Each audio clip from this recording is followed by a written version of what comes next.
सर्व मंगल मांगल्ये शिवे सर्वार्थ साधिके शरण्ये त्र्यंबके गौरी नारायणी नमोस्तुते.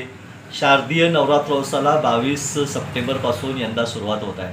3.5 शक्तिपीठापैकी एक शक्तिपीठ म्हणून ओळखल्या जाणाऱ्या या आपल्या अंबाबाई तीर्थ ठिकाणी आईचं दर्शन घेण्यासाठी देशाच्याच नव्हे तर जगाच्या कानाकोपऱ्यातून लाखो भाविकांची संख्या ही रोज आईच्या दर्शनासाठी येत असते. अशा लाखो भाविकांची एक श्रद्धा आहे.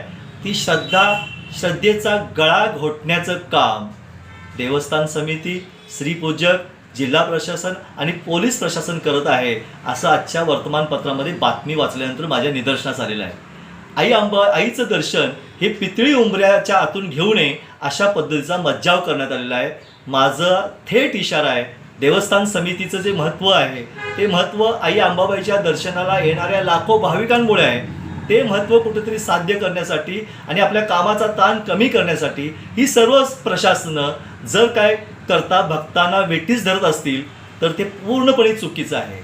आईचं दर्शन घेण्यासाठी उंबऱ्याची मर्यादा येऊ नये, पितळी उंबरा ओलांडूनच प्रत्येकाला दर्शन घेता यावं अशा पद्धतीचाच निर्देश काढला जावा. अन्यथा लाखो भाविकांच्या श्रद्धेचा अपमान केला जातोय.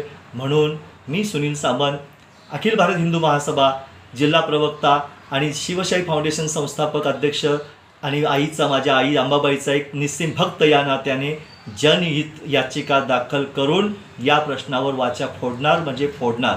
त्यामुळं माझं विनम्र आव्हान आहे, एवढंच नव्हे तर दोन्ही हात जोडून कोटी वेळा नतमस्तक होऊन या प्रशासनाला आणि देवस्थान समितीला मी विनंती करतो आणि प्रार्थना करतो की त्याने ताबडतोब हा जो निर्देश काढलेला आहे तो माघार घ्यावा आणि ताबडतोब प्रत्येक भाविकाला पितळी उंबऱ्याच्या आतूनच आईचं दर्शन घेण्याची संधी देण्यात यावी असं मी आवाहन करतो. नाहीतर जनहित याचिकेला सामोरं जावं. धन्यवाद. जय हिंद, जय महाराष्ट्र.